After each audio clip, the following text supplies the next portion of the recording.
Good afternoon, ladies. So today we're dealing with section 8.3 and we'll be looking at the laws of logarithms. So last section we did look at graphs.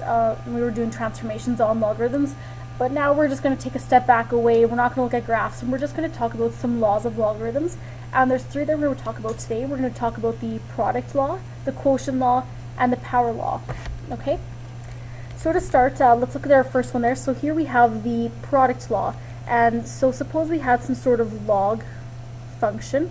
So we had log base c, and suppose we had some number mn. So if you guys remember, that would be c to the y is equal to mn. So maybe it could be two numbers that would multiply together. It could be, for example, xy, or it could be 2 times 3. It could be any sort of number or any kind of variable, m and n there.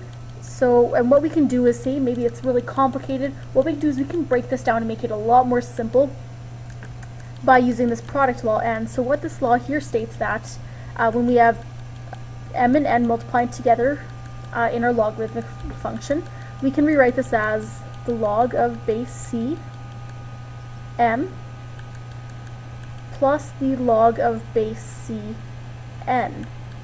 So that is the product law. So here in our description here, it's as a description. So the logarithm of a product of numbers is the sum of the logarithms of the numbers. So basically we break this apart and write one as the log base of m, or that first term, and then add it with that log function with that n term. Okay.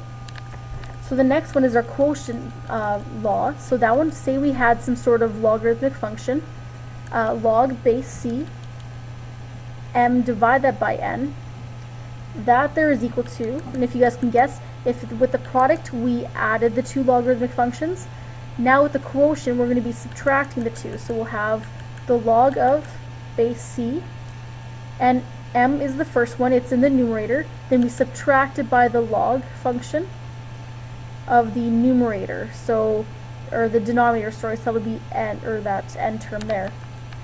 And this one, it might make a little bit more sense if I even talked to you about it in terms of, even say when we had x squared over x to the power of 1, or just x. When we had something like this, if you guys remember your, I guess your exponent rule, we would go x to minus 1. So here we're subtracting, so it's kind of using that same rule, which should make sense because the logarithms are in itself, they're the inverse of an exponential function, so that would make sense that they kind of have those same, I guess, the same laws. So, and then that would be equal to just x. Okay? So it kind of goes along those same lines there. So here when we have the product rule, we break them apart and then add the two logarithmic functions. And then when we're dividing, we would break them apart and then subtract the two. So now we're going to be dealing with the power law, and that one there.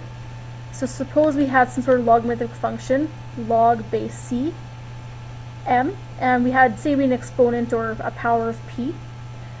Basically what the power rule is going to tell us is that we're going to rewrite this p function. We're going to have that out in front of our log function, okay? So we're going to rewrite that, as p log base c m. And so just to make that, just to make this a little bit more clear, this p here is multiplying with the log cm. So that's kind of how it attaches itself there, okay? So we just write it as the product of p, that exponent, and that logarithmic function, okay?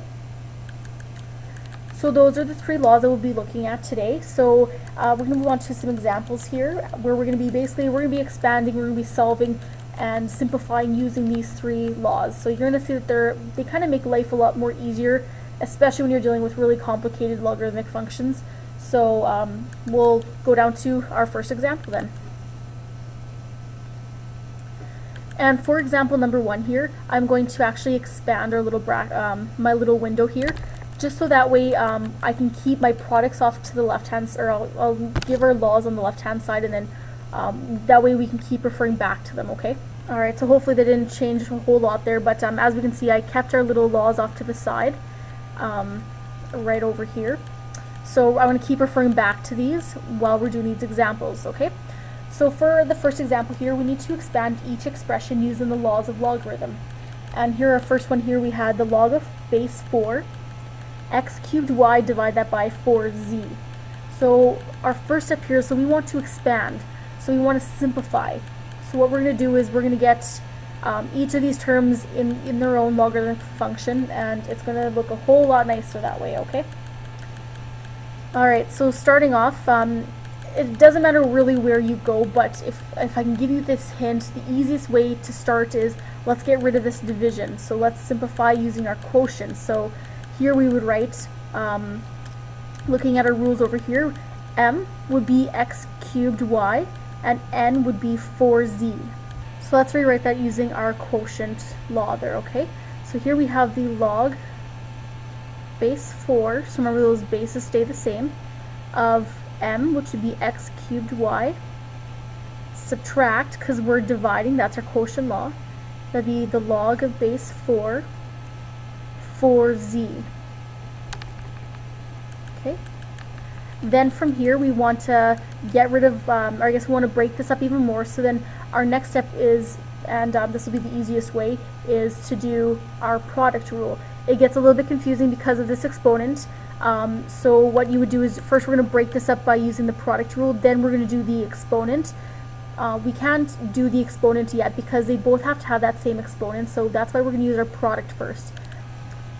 Alright, so let's break this up. So here we have the log of 4, and we have x cubed. Using that product rule, we're going to add those two. So we're going to add the log of base 4, y. Then we're going to look at the log base 4, 4z. And so don't forget there's this negative here, so we're going to put negative, and we'll put this in brackets. And then we'll deal with that negative afterwards. So here we're going to break up the log of 4, 4z. So we have the log of 4, and 4 and your z here, they are multiplying, so we're going to write that as a sum. So plus the log of 4z, or z, depending on how you guys see it. And from there, now things are looking a whole lot nicer, well, ish, I guess depending on who you ask. But now we'll continue expanding, so we want to get rid of this exponent, and we're going to distribute this negative, okay? So remember, with our power rule, or our power law, you're going to write that exponent as I guess product with that log function. So this will be 3 log base 4 x plus the log 4y. This one is totally simplified. There's no multiplication, there's no quotient, no dividing, there's no exponent, so that one is in its simplest form, so we can leave that one as it is. So you have the log 4y. Then we're going to distribute this negative to each of those terms. So we have the negative log 4 plus the negative, so that'd be negative, or actually we can just subtract that. So we'll subtract the log of 4z. Okay. Now normally from here we could be done, but there's actually one more thing that we can do here, and I'm going to give you guys a hint. So what can we do with log base 4, 4? Okay, so what we can actually do is, I'm just going to write this up top here, is if we had the log 4, 4, writing that into exponential form, we'd have 4y is equal to 4, and that's to the power, I guess 4 to the power of 1. So we know that y is equal to 1. So this whole term here is actually equal to 1. Okay? So let's rewrite that. I'm just going to write this below in C here. So we're going to have 3 log 4x plus log 4y. And then we can rewrite log 4 as negative 1. And then subtract the log of 4z. Okay? So from here, everything's been expanded. We don't have any multiplication, no division, there's no exponents within our logarithmic function. So here we are expanded. Okay? So now moving on to B there. Here we have the log, and this is base 5, square root of xy cubed. Now here we want to expand, and first of all, what I'm going to do is I don't like seeing this radical here, so we're going to change this into an exponent. And do you guys remember what the square root is as an exponent? So that is equal to the log of 5 xy cubed, and writing this as an exponent, that is 1/2. Okay? So it looks a little bit more easier that we this way we can use our product, quotient, and power rules first. And if you're wondering, well, where should I start first? Well, we have these brackets, so we should probably deal with this exponent first. So let's use our power rule. So we can rewrite that as 1/2 in front of that log function. So bringing that out front there, we have 1/2 log base 5 xy cubed. Then from there, and kind of the same thing as last time, we have to deal with the multiplication first before we deal with any exponents.